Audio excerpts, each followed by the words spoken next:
I never thought I'd be sitting here in my own kitchen drinking coffee from my favorite mug, telling a story like this. But life has a way of surprising you. Sometimes with heartbreak, sometimes with justice.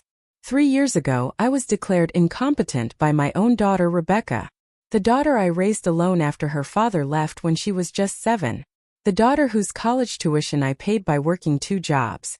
The daughter who, as it turns out, had been eyeing my house for years.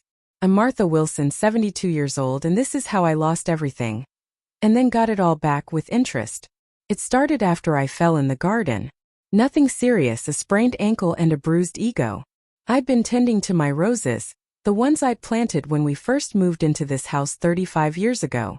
The same roses that Rebecca later tried to dig up because they decreased curb appeal. When Rebecca found out about my fall, she drove over immediately. At the time I thought it was concern. Now I know it was opportunity. "Mom, I've been thinking," she said, sitting at this very table, her manicured nails tapping against her phone. "That's the 3rd minor accident you've had this year.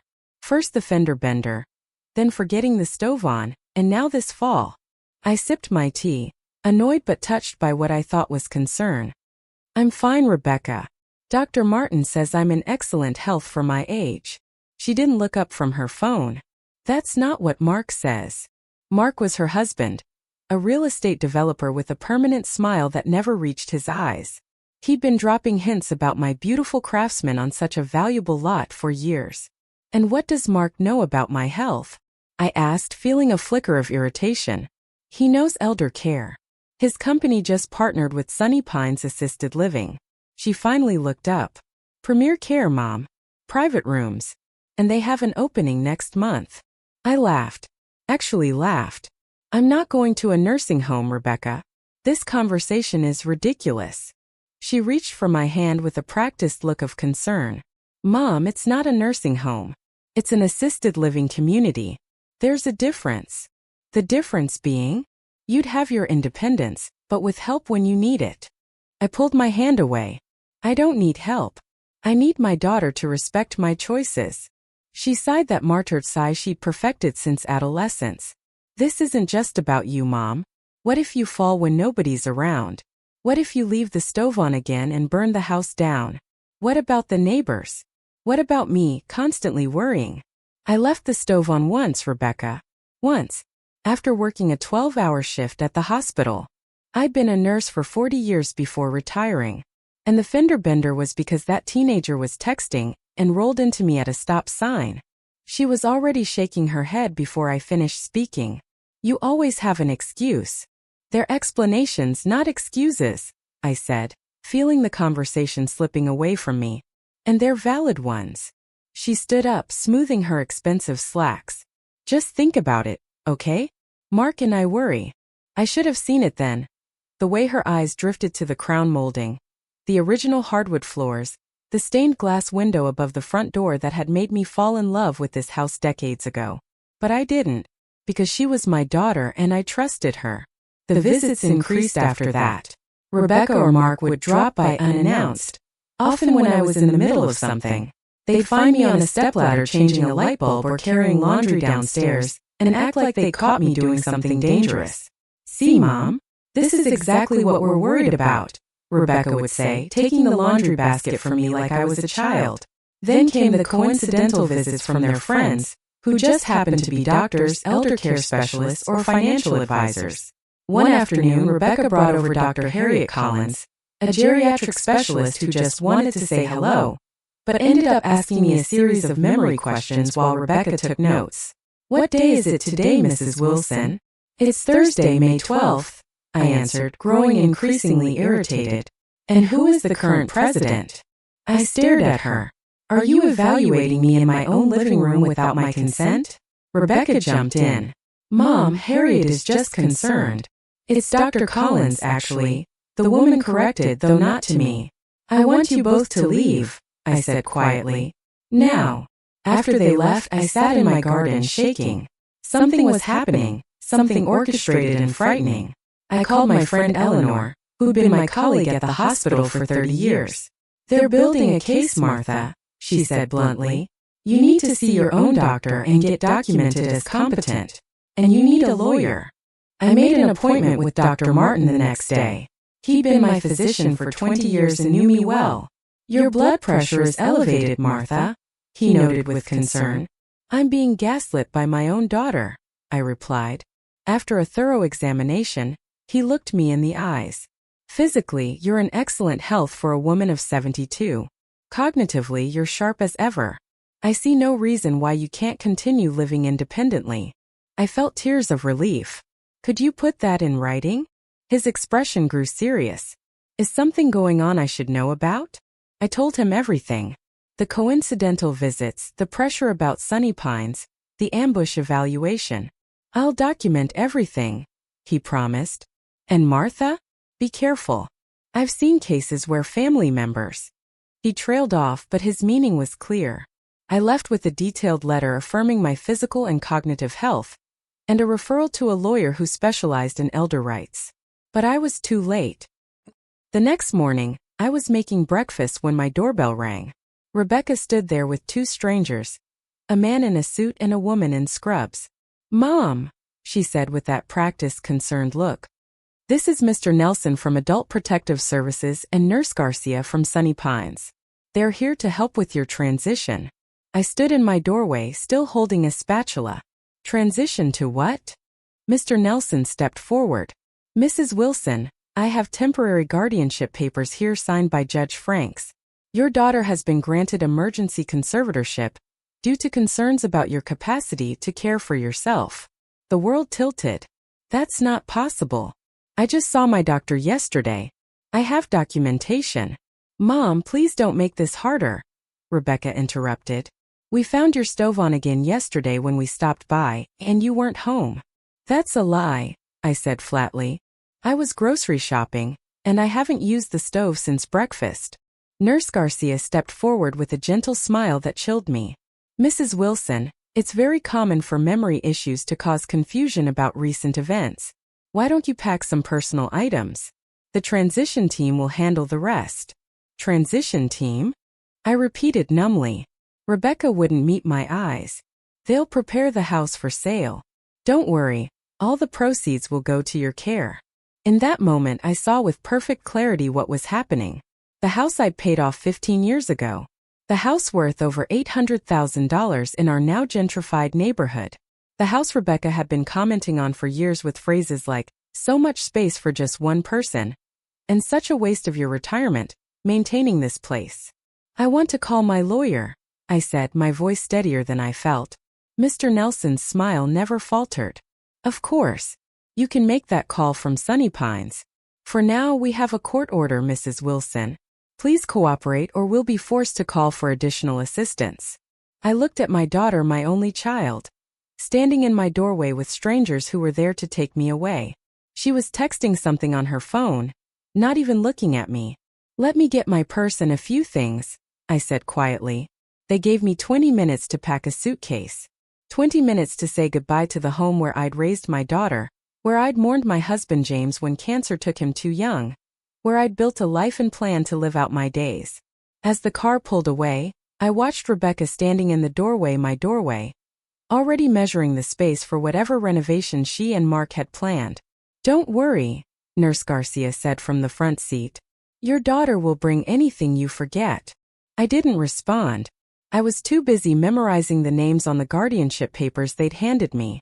Judge Franks, Dr. Collins, and the witness signatures, Rebecca and Mark Wilson. I was also remembering something James used to say about me that made him laugh. Still waters run deep, but Martha's still waters run with battle plans. They thought they were dealing with a fragile old woman. They were about to learn how wrong they were. Sunny Pines was exactly what you'd expect from its brochure beige walls, floral upholstery, and the lingering smell of industrial cleaner attempting to mask bodily fluids.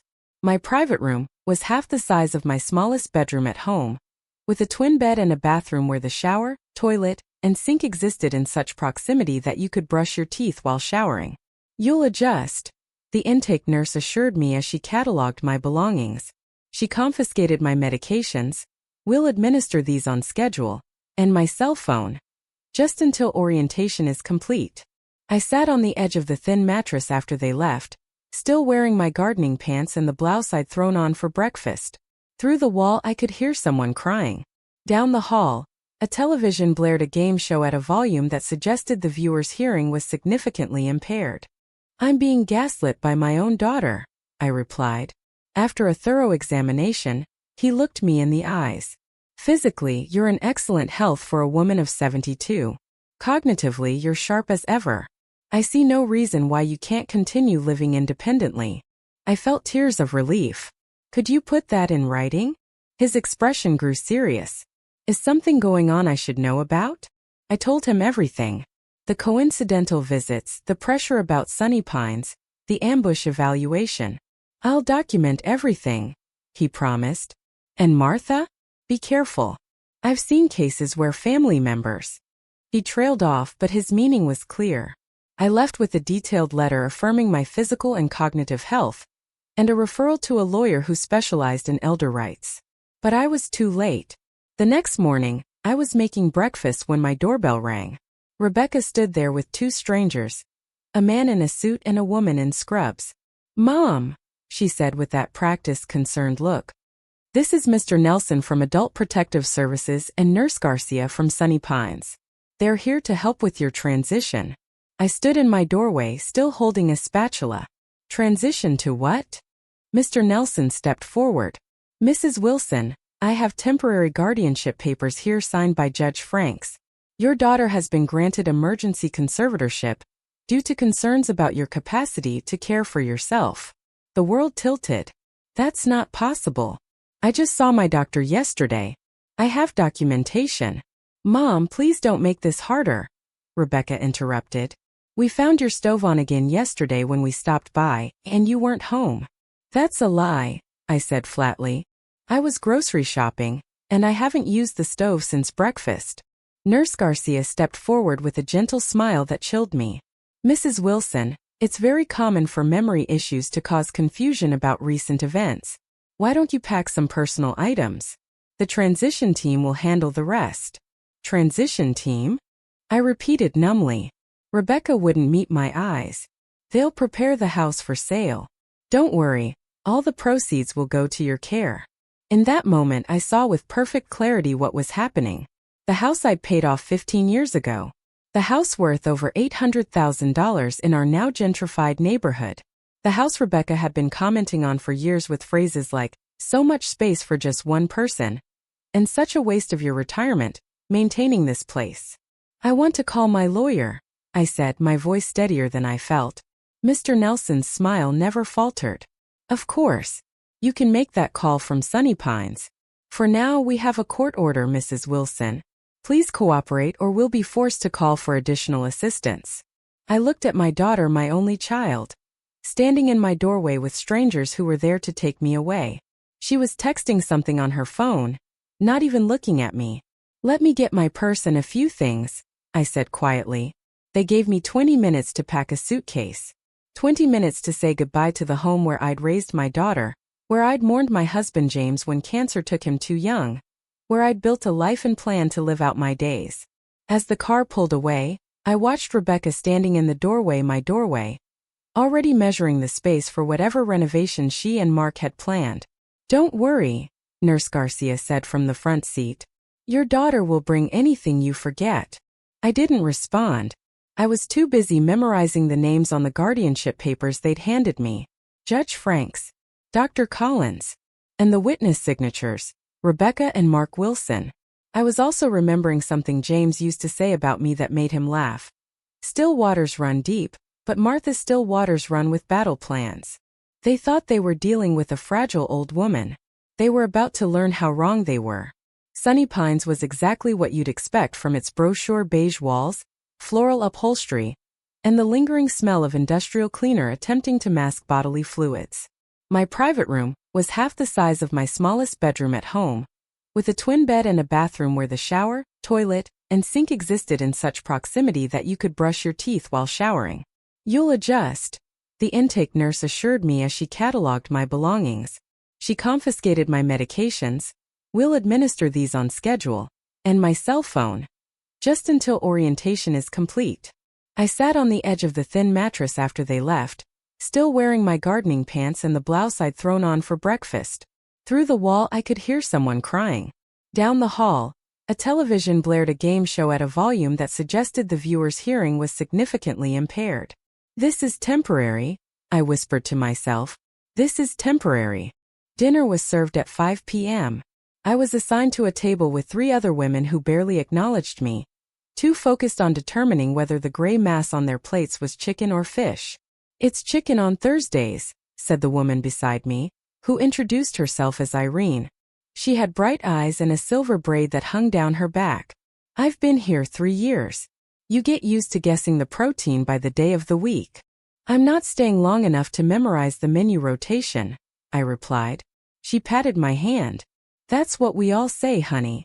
After dinner came social hour in the common room, a depressing affair involving watered-down juice, bland cookies, and a staff member too young to recognize the Frank Sinatra song she was playing at excruciating volume.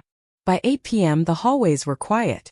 Not from sleep, but from residents being ushered into their rooms as staff numbers decreased for the night shift. My door didn't lock from the inside. Another resident explained this was for our safety, though it felt more like imprisonment. I waited until the night nurse had completed her first rounds before slipping out of bed, still fully dressed. The hallway was dimly lit, with a nurse's station at the far end where a single staff member was watching something on her phone. The common room had a phone for residents. I'd memorized Eleanor's number decades ago when we worked night shifts together. "Please be home," I thought as I dialed. "Hello." Her voice was alert despite the hour. "Eleanor, it's Martha. I need your help." "Martha? Where are you calling from?" "I tried your cell all day." In whispers I explained what had happened. The involuntary commitment. The guardianship papers. The house. "Jesus Christ," Eleanor breathed. That's elder abuse, Martha." "I know. And I need a lawyer, but they took my phone, my wallet, everything. I'm calling Sandra Robertson first thing tomorrow. She specializes in elder law. And I'm coming to see you. Bring Dr. Martin's letter," I said urgently. "And try to find out which judge signed those papers." This happened too fast to be legitimate. A light flickered on at the nurse's station. "I have to go," I whispered. "Come tomorrow. Please." I hung up just as footsteps approached. By the time the night nurse peered into the common room, I was sitting in an armchair with a magazine, the picture of insomnia rather than escape. "Can't sleep, Mrs. Wilson?" she asked. "New place," I replied with a frail smile I didn't feel. "Everything's so strange." She nodded sympathetically. "I can get you something to help you sleep." "No thank you," I said firmly. "I'll try on my own first." Back in my room I lay awake planning. If Rebecca thought she'd warehoused her inconvenient mother to cash in on my home, she was sorely mistaken. I hadn't survived 40 years of nursing, including 20 in the ER by being passive. I'd faced down drunk patients twice my size, administration budget cuts, and 16-hour shifts. I could certainly face down my own daughter. The next morning brought medication time, where a nurse I hadn't met tried to give me pills I didn't recognize. "What are these?" I asked, not touching the small paper cup she offered. "Your morning medications," she replied, already turning to the next resident. "I only take lisinopril for blood pressure and an occasional Tylenol for arthritis," I said. "There are 4 pills here." She checked her chart with visible impatience. "Dr. Collins has prescribed Xanax for anxiety and Ambien for sleep. Standard for new residents adjusting to their surroundings." I pushed the cup back toward her. "I refuse those. I don't have anxiety or sleep issues, and I never consented to treatment from Dr. Collins." Her expression hardened. "Mrs. Wilson, refusing medication is noted in your chart and may affect your care level assessment." The threat was clear: be difficult and they declare me more incompetent. I took the blood pressure medication and refused the rest, despite her documentation in what I was beginning to think of as my permanent record. After a breakfast of lukewarm oatmeal, I was escorted to intake assessment, a sterile office where a too cheerful woman named Brenda asked me the same cognitive questions Dr. Collins had. "What day is it?" she began. "Friday, May 13th, I answered. "An appropriate date for my current circumstances." She didn't smile at my grim joke. "And who is the current president?" I answered each question precisely while observing everything about the room. The filing cabinet, the computer password taped discreetly under the desk edge, the staff schedule on the wall. Mrs. Wilson, on a scale of 1 to 10, how would you rate your mood today? I looked her directly in the eyes. 0. I've been forcibly removed from my home under false pretenses by my daughter who wants to sell my house. How would you rate your mood in my position? She made a note. Hostility and paranoia noted. It's not paranoia if they're really after your house, I replied evenly. More notes. I didn't care. I was building my own case. Eleanor arrived at 11 a.m. during what Sunny Pines euphemistically called personal time. 2 hours where residents were left to entertain themselves in the common areas before lunch. She swept in like the force of nature she was, still imposing at 70, with her signature red lipstick and no-nonsense bob. Martha. She engulfed me in a hug that smelled of Chanel No. 5 and familiarity. I brought reinforcements. Behind her was a tall black woman in a perfectly tailored suit, carrying a briefcase. Mrs. Wilson? I'm Sandra Robertson. Eleanor called me about your situation. For the first time since being brought to Sunny Pines, I felt a flicker of hope. The facility manager tried to insist they meet with me in the public visitors lounge, but Sandra quickly shut that down. My client is entitled to privacy during legal consultation, she said firmly. Federal law supersedes your facility policies. We'll use the private family room. In the small room designated for family visits, Sandra listened as I explained everything, taking detailed notes. So you were never evaluated by a court-appointed physician? She clarified. No. Rebecca brought her friend for an informal and unauthorized assessment in my living room, which I terminated. And Judge Frank signed emergency guardianship papers without a hearing? Apparently. Sandra's expression was grim. That's procedurally irregular at best, potentially criminal at worst. In this state, emergency guardianship requires evidence of immediate danger, typically documented by Adult Protective Services or law enforcement. Rebecca claimed I left the stove on, but that was a lie, I said. Eleanor spoke up. I have Dr. Martin's letter documenting Martha's excellent cognitive function as of 2 days ago. Sandra took the letter, reading it carefully. This helps. A lot. She looked up at me. Mrs. Wilson, based on what you've told me, we have grounds to challenge the guardianship immediately. But I want to be clear. This won't be quick or easy. Your daughter has taken significant steps to secure control. What can we do today? I asked. First, I'm filing an emergency petition to revoke the temporary guardianship and schedule a proper competency hearing. Second, I'm requesting an independent evaluation from a court-appointed physician, not your daughter's friend. Third, I'm filing a formal complaint about the procedural irregularities with the Judicial Conduct Board. She handed me a document. This is a revocation of consent for medical treatment. It specifies that you do not consent to any medication other than what Dr. Martin has prescribed. They can't force you to take their sedatives after you've signed this. I signed it immediately. Finally, she said, we're going to request a formal accounting of all actions taken under the guardianship so far. If your daughter has already begun liquidating assets or transferring property, that's going to work against her. For the first time, I asked the question that had been haunting me. How did she do this so quickly? Sandra's expression softened slightly. Based on these papers, she's been planning this for months. The documentation she presented to the court wasn't assembled overnight. The betrayal felt like a physical blow. Months. While telling me she loved me. While celebrating my birthday. While accepting my Christmas gifts. All while plotting to take everything from me. I want my house back, I said quietly. And I want her to understand what she's done. Sandra nodded. First things first. Let's get you declared competent and this guardianship revoked. Then we'll address the property issues. After they left, I sat alone in the family room, letting the reality sink in. My daughter had been planning my disposal for months. The thought made me physically ill. But beneath the hurt was something harder and colder, forming determination. Rebecca had always underestimated me. She'd seen my kindness as weakness, my generosity as naivety. She was about to discover how wrong she'd been. The next 3 days were an exercise in endurance. I documented everything: refused medications, condescending treatment, limited phone access.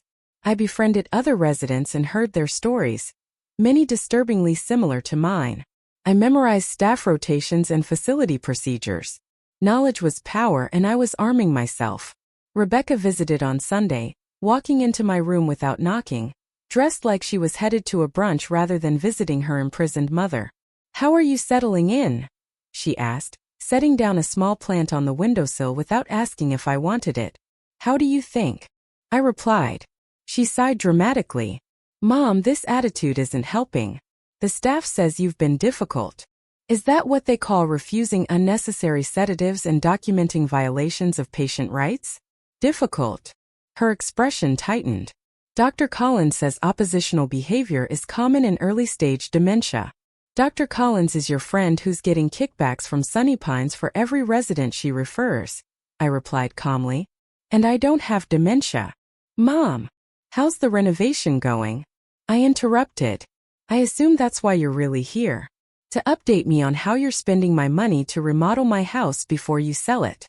Color flooded her cheeks. "That's not, we're just making some updates for market value. Everything is going into an account for your care. After your management fees, I assume." She stood abruptly. "I'm trying to help you. This house was too much for you. You were at risk." "The only risk in my life is standing right in front of me," I said quietly. "I've contacted a lawyer, Rebecca. This guardianship won't stand, and when it's over we're going to have a very different relationship. If we have one at all." She paled slightly before her expression hardened. "You don't have access to your money. How exactly did you hire a lawyer?" "I have friends. Real ones. Something you might not recognize." She grabbed her designer purse. "The doctor was right about your paranoia. I'm trying to protect you from yourself." "No," I said, rising to stand eye to eye with my daughter. "You're trying to steal from me before I die. At least have the decency to admit it." She left without another word, the click of her heels echoing down the hallway like bullets. An hour later, the nurse arrived with a new medication cup. "Dr. Collins called in a new prescription," she announced. "For agitation." I smiled pleasantly and handed her my signed legal document. "I've revoked consent for any medication not prescribed by Dr. Martin. You can add this to my chart, and you can tell Rebecca that her tactics won't work." The nurse's eyes widened slightly before she composed herself. "I'll need to discuss this with the director." "Please do," I replied. "And mention Sandra Robertson's name while you're at it. She's very interested in Sunny Pines medication practices." That night, no one brought me any pills at all. By the 4th day, things began moving quickly. Sandra secured an emergency hearing, based on procedural irregularities in the guardianship process. The court appointed an independent physician to evaluate me, a geriatric specialist with no connections to Rebecca or Sunny Pines. Dr. Lakshmi was thorough, professional, and most importantly objective. After 2 hours of cognitive testing, physical evaluation, and medical history review, she looked at me with clear respect. "Mrs. Wilson, based on my assessment, you show no signs of cognitive impairment or inability to manage your own affairs. I'll be submitting my report to the court today." "Will that be enough?" I asked. She hesitated.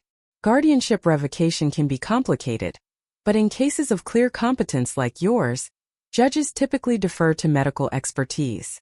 What she didn't say, but what Sandra had warned me about, was that once guardianships were established, they could be difficult to dissolve completely.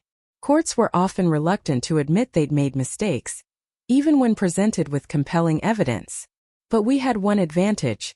Judge Franks was facing scrutiny for the irregularities in my case. The Judicial Conduct Board had expressed concern about the lack of proper procedure, particularly the absence of a court-appointed evaluation before the emergency order was signed. On day 7, Rebecca appeared at Sunny Pines with Mark in tow. They requested a family meeting in the private room. Sandra had advised me not to speak with them without her present, but I was curious what they'd say now that their plan was unraveling. "Mom," Rebecca began, her voice honey-sweet with concern, "we've been so worried about you." Mark nodded earnestly. "The stress of all this legal business can't be good for your health. I looked between them, these strangers wearing familiar faces. What do you want? Rebecca reached for my hand. I didn't offer it. She folded her hands in her lap instead. We've been thinking. Maybe Sunny Pines isn't the right fit for you. You don't say. We found a lovely senior apartment complex, she continued. Independent living but with some support services. Much more your style. I almost laughed. And let me guess. It costs significantly less than Sunny Pines, leaving more of my house money for you. Mark's affable mask slipped slightly. Martha, that's unfair. We're trying to find a compromise here. A compromise between what I want, my house and my freedom, and what you want, my house and me out of the way? I don't see much middle ground. Rebecca's voice hardened. Mom, be reasonable. That house is too big for you. It needs work you can't manage. We're trying to be practical. By committing fraud? I asked mildly. By lying to a judge about my competence? By medicating me into compliance? That kind of practical. We never, she began. Save it for court, I interrupted. Your friend Dr. Collins has already been reported to the medical board for prescribing medication without examining me properly. Sunny Pines is being investigated for their medication practices. And Judge Franks is facing an ethics review. The color drained from both their faces. You've made a terrible mistake, I continued calmly. Not just morally but tactically. You thought I was a helpless old woman you could push aside. You forgot who I am. Mark stood abruptly. Rebecca, we should go. Remember what the lawyer said about not discussing the case. So they'd finally consulted a lawyer of their own.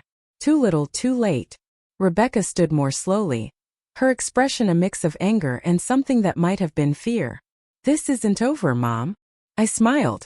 On that we agree completely. The day of the hearing arrived. Sandra had prepared me thoroughly, explaining that while we had strong evidence, nothing was guaranteed in court.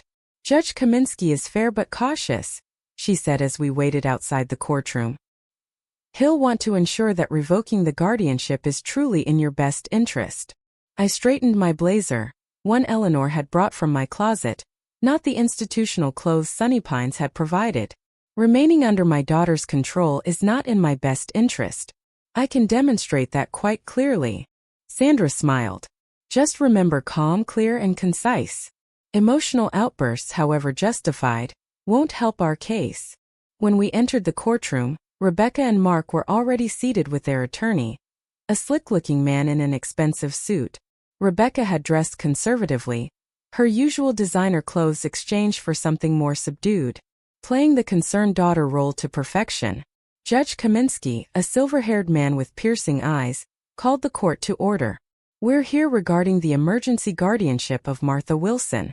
I've reviewed the original order signed by Judge Franks, as well as the petition to revoke. Let's proceed. Rebecca's attorney went first, painting a picture of a devoted daughter concerned about her mother's declining health and safety. Mrs. Wilson has experienced several concerning incidents in the past year, he said smoothly. She left her stove on, creating a fire hazard. She had a car accident. She's suffered falls. My client has acted solely out of concern for her mother's well-being. When Sandra's turn came, she was methodical and devastating. Your Honor, Mrs. Wilson was declared incompetent without a proper medical evaluation, without a hearing, and without her knowledge until strangers arrived to remove her from her home. Since then, she has been subjected to unnecessary medication, restricted communication, and the liquidation of her property, all orchestrated by a daughter who stands to benefit financially from her mother's institutionalization.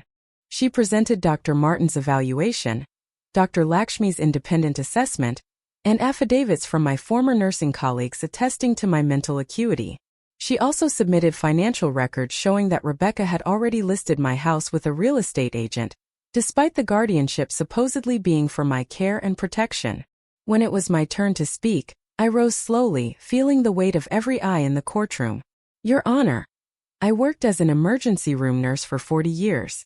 I've cared for people in crisis, made split-second decisions, and managed complex situations daily. I retired 5 years ago with full faculties and have lived independently without incident until my daughter decided my house was more valuable than my freedom. I looked directly at Rebecca, who couldn't meet my eyes. I don't dispute that I sprained my ankle gardening. I don't dispute that a teenager texting on his phone bumped my car at a stop sign. These are normal life events, not evidence of incompetence. What I do dispute is my daughter's right to declare me incapable of making my own decisions in order to sell my home for her benefit. Judge Kaminsky asked several pointed questions about my health, my living situation, and my relationship with Rebecca. I answered each one directly, without emotion but with absolute clarity. When the judge asked Rebecca why she pursued guardianship without first exploring less restrictive options, she stumbled. We were worried about Mom's safety. It seemed like the most comprehensive solution. More comprehensive than in-home assistance? Than medical alert systems? Than regular check-ins? The judge pressed. Those wouldn't have addressed the underlying issues, Rebecca insisted, her composure cracking slightly. And what underlying issues are those, Mrs. Wilson? The judge asked. Rebecca glanced at her attorney, who subtly shook his head. Her confusion. Her declining abilities, which multiple medical professionals have now testified do not exist, the judge noted dryly. The hearing lasted 3 hours.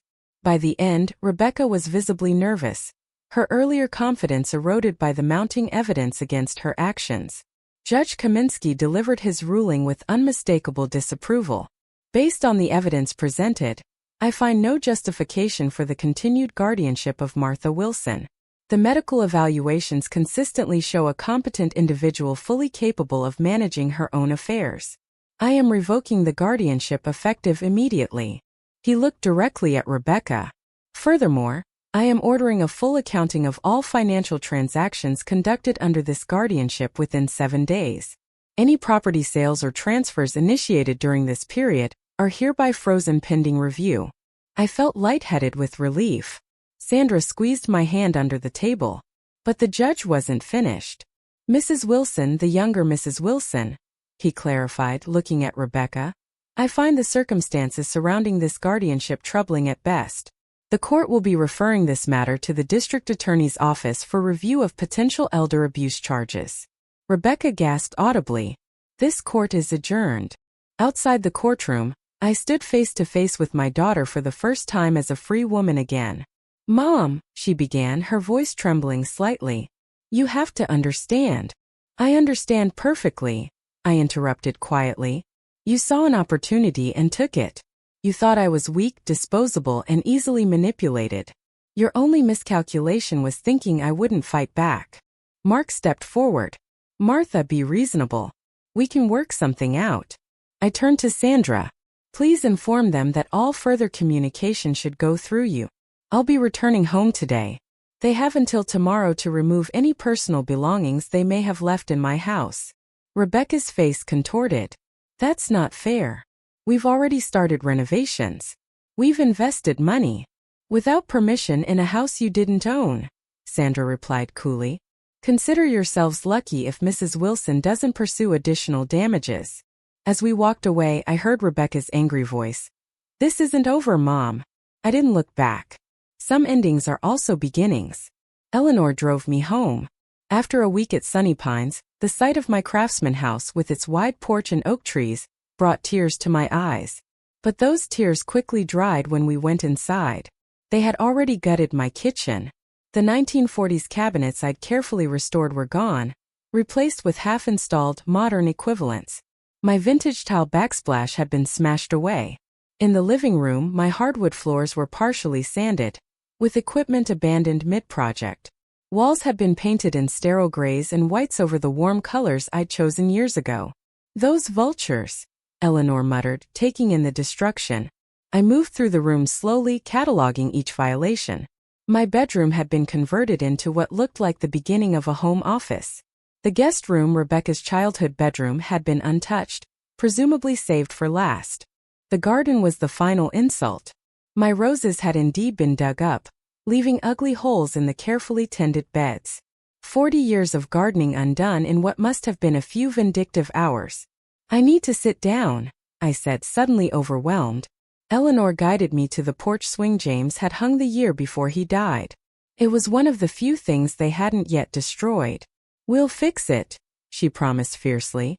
All of it. I nodded, not trusting myself to speak. The violation felt physical, as if they had torn into my body rather than my home. Sandra arrived an hour later with a locksmith. First order of business, she said briskly. Securing your property.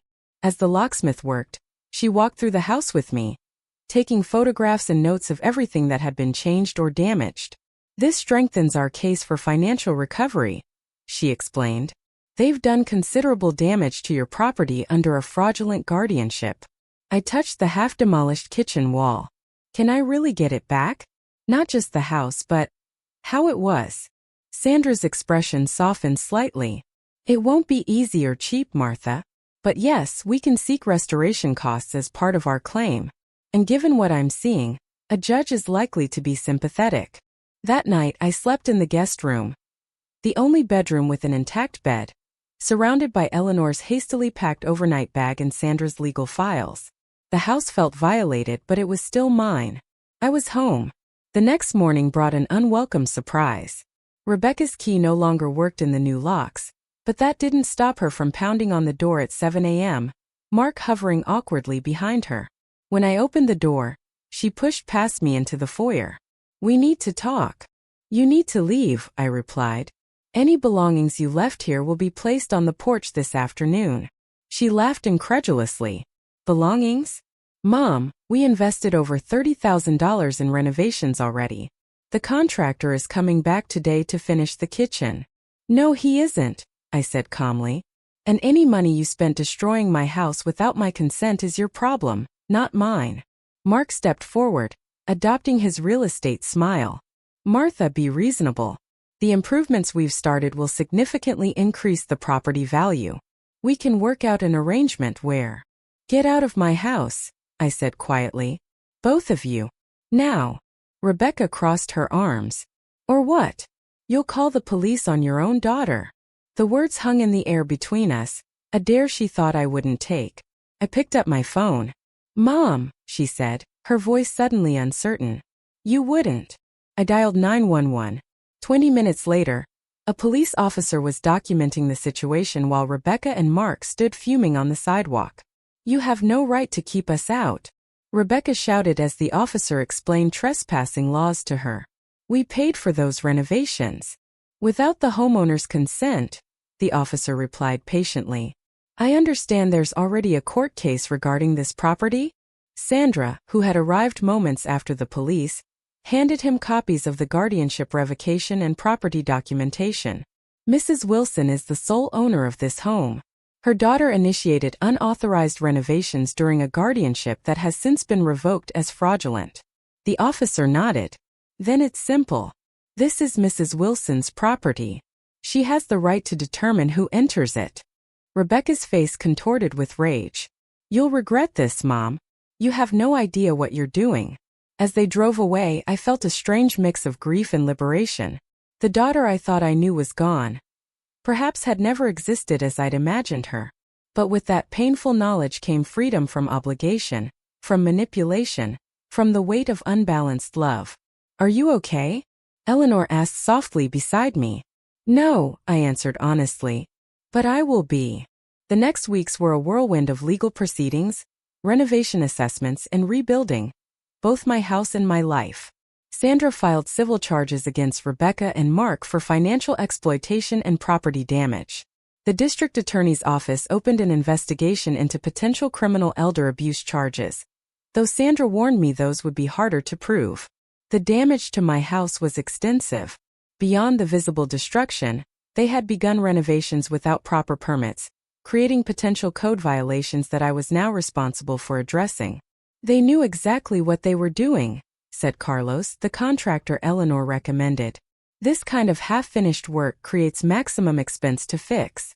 Either you continue their renovation, which means more money, or you restore it, which is even more expensive. The estimate for restoring my house to its previous condition was staggering, nearly $50,000. Money I had in retirement savings, but money that was meant to last me through my final years. We'll include these costs in our suit, Sandra assured me. But I should warn you, collecting might be difficult. What do you mean? I asked. She sighed. Based on our financial investigation, Rebecca and Mark are heavily leveraged. The money they spent on your renovations? Most of it was borrowed against their own home equity. They were counting on selling your house quickly to pay those debts. The revelation shouldn't have surprised me, but it did. They were that desperate for money? Their financial records show significant debt. Credit cards, a second mortgage, Mark's business loans. Your house would have solved a lot of problems for them. I sat with that knowledge, trying to reconcile the daughter I raised with someone who would gamble her mother's home and freedom to solve her own financial problems. Despite Sandra's warnings about collection difficulties, I decided to proceed with both the civil suit and the restoration. I couldn't live in a half-demolished monument to betrayal. Carlos and his team began work immediately, stripping away Rebecca's improvements and carefully restoring what could be saved. Some things were irreplaceable, my hand-restored cabinets, the original tile work, but Carlos found vintage alternatives that captured the spirit, if not the exact history. 3 weeks into the renovations, I received an unexpected call from Mark. "Martha," he began, his voice lacking its usual confidence. "We need to talk. Without lawyers." "I have nothing to say to you or Rebecca," I replied. "Rebecca's moved out," he said, the words tumbling out quickly before I could hang up. "We're getting divorced." I had no idea how far she was willing to go with all this. I thought we were helping you." I didn't believe him for a second. "Is that your defense strategy? Blame everything on Rebecca?" "No, he sighed heavily. "Look, I'm trying to make this right. Rebecca took on a lot of debt for these renovations. She's facing potential criminal charges. Our house is about to be foreclosed on. We're both in trouble, but I want to settle." "Settle how?" I asked, curiosity overcoming my anger. "I have information," he said carefully, "about how Rebecca convinced Dr. Collins to falsify her assessment, about how she got Judge Franks to rush through the guardianship. Information that might help your case." I understood immediately. "You're offering to testify against my daughter to save yourself." "I'm offering to tell the truth," he countered, "in exchange for being removed from your civil suit." I told him I'd discuss it with Sandra and hung up. The conversation left me feeling hollow. My son-in-law was willing to throw my daughter under the bus to protect himself. My daughter had been willing to imprison me to solve her financial problems. The people I had trusted most had seen me as nothing but an obstacle to overcome, an asset to liquidate. When I told Sandra about Mark's offer, she was pragmatically enthusiastic. His testimony could strengthen both the civil and criminal cases. And frankly, going after 2 defendants with no money is less efficient than focusing on one. "So you think I should accept?" She chose her words carefully. "From a purely strategic standpoint, yes. Mark's testimony about premeditation and methodology would be valuable. But this isn't just a legal decision, Martha. This is your family." "No," I said quietly. "They stopped being family when they put me in that place. We accepted Mark's offer." His subsequent deposition was devastating to Rebecca's case. He detailed months of planning, how Rebecca had researched guardianship laws looking for loopholes, how she'd cultivated relationships with Dr. Collins and Judge Franks specifically because of their casual approach to elder cases, how she had deliberately created situations to make me appear confused or unsafe in my home. The criminal investigation gained momentum with his testimony. Rebecca, facing potential felony charges, finally offered a settlement on the civil case, one that Sandra advised me to accept. She's offering to sign over her portion of her and Mark's house to cover the restoration costs, Sandra explained. "Their house is underwater on the mortgage, but there's enough equity to cover most of your damages." "I don't want her house," I said. "Not to live in," Sandra clarified. "But you could sell your portion or rent it out. Or..." She hesitated. "Or what?" "The settlement includes a provision that you can convert the garage into a small apartment and allow Rebecca to live there for a reduced rent. She's claiming she'll be homeless otherwise." I stared at her. "She tried to steal my home, and now she wants to live in my garage." Sandra shrugged. "It's unconventional, but it would allow you to recoup your losses while ensuring she faces consequences daily. And it would give the DA a reason to be lenient on the criminal charges." "She'd be my tenant?" I clarified, trying to wrap my mind around the concept. A tenant with very specific restrictions. No access to your house. No say in property decisions. Strictly professional landlord-tenant relationship, but with the added satisfaction of her having to see what she nearly stole every day. I considered it. The idea of Rebecca living in a converted garage while I reclaimed my restored home had a certain poetic justice. It wasn't forgiveness. I wasn't sure I'd ever reach that. But it was a resolution that didn't require me to surrender anything more. Let me think about it, I told Sandra. That night, I sat in my partially restored garden. Carlos had helped me replant roses, though it would be years before they reached their former glory. Like my relationship with my daughter, some things couldn't be quickly fixed once destroyed. I thought about family, about obligation, about the difference between justice and vengeance. I thought about what James would have advised, what the woman I wanted to be would do. By morning I had my answer. 6 months later my house was fully restored. Carlos and his team had worked miracles, finding period-appropriate replacements for what couldn't be saved and carefully restoring what could. The kitchen gleamed with vintage-inspired tiles and cabinetry that honored the original design, while incorporating subtle modern conveniences. In the backyard, behind the newly replanted rose garden, stood a small but well-appointed garage apartment. Rebecca had moved in 3 months ago, after the settlement was finalized and the conversion completed. Our relationship was strained, formal, businesslike. She paid her rent on time. I maintained the property. We nodded when we passed each other but rarely spoke. The criminal charges had been reduced to misdemeanors in exchange for community service. 2 years of weekend work at a genuine elder care facility, where Rebecca would see firsthand the difference between care and exploitation. I had my home back. I had my freedom back. And I had something I hadn't expected: perspective. Eleanor came over for coffee on the anniversary of my rescue from Sunny Pines. We sat in the garden, watching the new roses reach toward the sun. Do you think you'll ever forgive her? Eleanor asked, nodding toward the garage apartment where Rebecca was visible through the window, working at a small desk. I considered the question carefully. Forgiveness isn't a single decision. It's a process. Right now, I'm still working through what happened. She's lucky you let her stay here, Eleanor said. After what she did, most people would have pressed for maximum charges. I didn't do it for her, I admitted. I did it for me. I don't want to spend my remaining years consumed by anger and revenge. This arrangement lets me move forward without either forgetting or being consumed by what happened. As we spoke, Rebecca emerged from the apartment, heading to her community service shift. She hesitated when she saw us, then approached cautiously. I brought this week's rent, she said, holding out an envelope. And I found these at the thrift store. She set down a small box beside it. They're replacement knobs for the kitchen cabinets. Vintage. They look like the ones from before. I looked at the small brass knobs nestled in the box. They were indeed similar to the ones my cabinets had worn for decades before being torn out. Thank you, I said simply. Carlos can install them next week. She nodded awkwardly and turned to leave. Rebecca, I called after her. She stopped but didn't turn around. The roses are coming back well this year. Her shoulders tensed, then relaxed slightly. Yes, she said quietly. They are. As she walked away, Eleanor raised an eyebrow at me. Progress. I shrugged. Time will tell.